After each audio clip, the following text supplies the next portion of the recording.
guys, Ralph here, and welcome to True Power Trumpet Fitness on this magnificent Monday. Anyway, let's get right to it, guys. Saw the thumbnail. I sliced my lip. Okay, it's not what you might think. I put a picture of Louis on there, and it's not what you might think. I sliced myself shaving. It's not on the actual vibrating part. I'll get to it. But I didn't choose, because of that, not to play yesterday. It was stinging quite a bit. I have no idea what is going to come out of the horn. Okay? So, let's see what we got and we'll talk about it. I have done a lot of kettlebell. I had a good workout in. It's not quite 10 o'clock. So in that way, hyperradiation and all that, I'm warmed up. All right?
Anyway, you can see it's very plain. That is not on the vibrating membrane, but it was on, it did affect the mouthpiece. And it stung like crazy. Okay, now, anyway, you heard it. The G didn't lock right away, slot right away. I got it in, and the double C was as big as a house. Went down to the low G, no problem. If I had to play tonight, which I don't, I could do it. I could do just about any job. I would get a good workout in. It did feel a little stiff, okay? And that's not necessarily because of the cut, and I'll get to the cut in a minute. But I've been outside a lot, you know, and it's been sunny and all this sort of stuff. But, so, if I were playing tonight, I would get a good workout in. I would get a good practice in, at least an hour of Arbin and all that sort of stuff, and I'm pretty sure I would be ready to go. Now, when I get this video up, I will immediately do an hour of Arbin, and I'll let you know tomorrow how it went. Okay? All right. But here's the deal. Cut myself shaving, just sliced. Oh, man. You can see it's still, anyway. It was touching, my mouthpiece was touching the membrane. And yesterday, instead, as much as I wanted, my chops felt great, actually.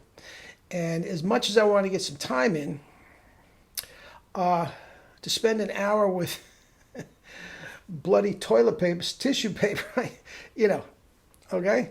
And also, one of my cardinal rules is, if it hurts, don't play. If you're scratched for whatever reason, if it hurts, because the body is definitely, in its infinite wisdom, is trying to coerce the body that it doesn't hurt. So the chops are definitely going to do weird things to hope that I wouldn't feel that sensation of pain. And that just gets really, really screwed up.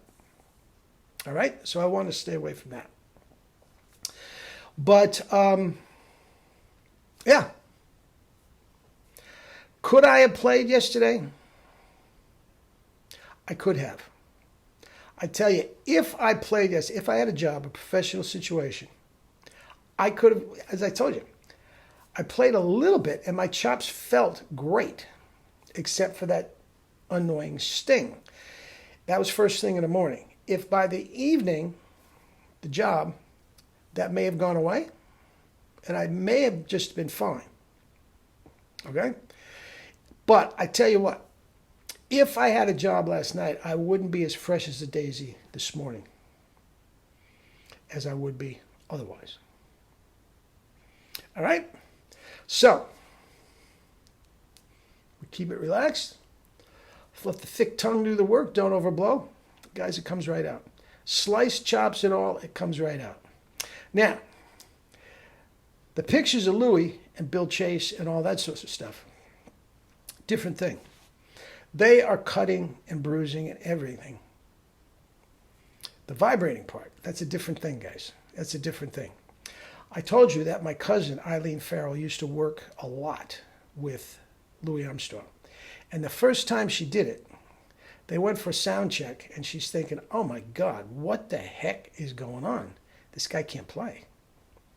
I mean, he could barely get a note out. Forget sound check, okay? By the time the gig came around, he's fine. I don't know if he practiced or the swelling just went down, whatever. But the time the gig went down, it was fine.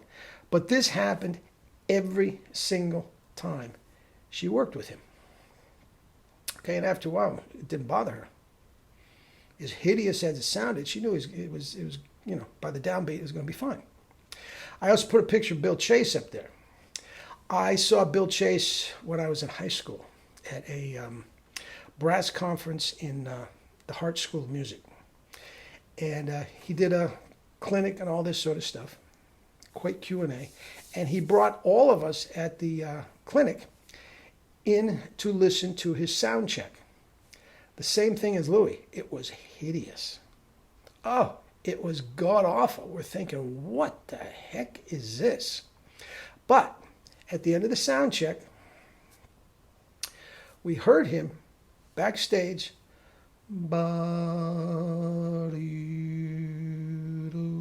doing his John Coffey routine of long tones.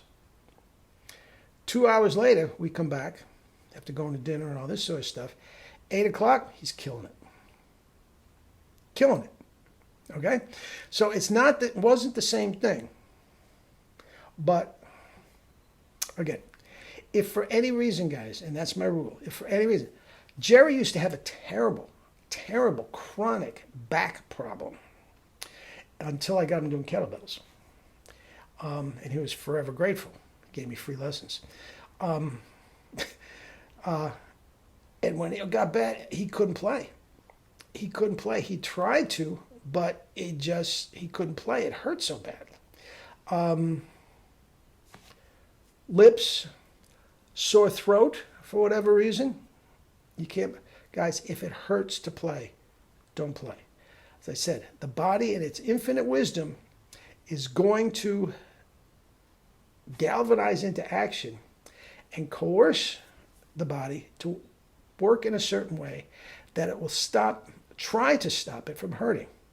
You can't have that. It may be doing stuff that you're not supposed to do before. I guarantee, if with all good intentions, I'm trying to get a practice session in yesterday, I probably couldn't have done what I just did. It probably would have been screwed up. All right? All right. So we'll get back to it tomorrow. I got a lot of cool things I want to talk to you about, but I wanted to do that because it was, again, first notes of the last couple days. All right, guys. Love you all. We'll talk again.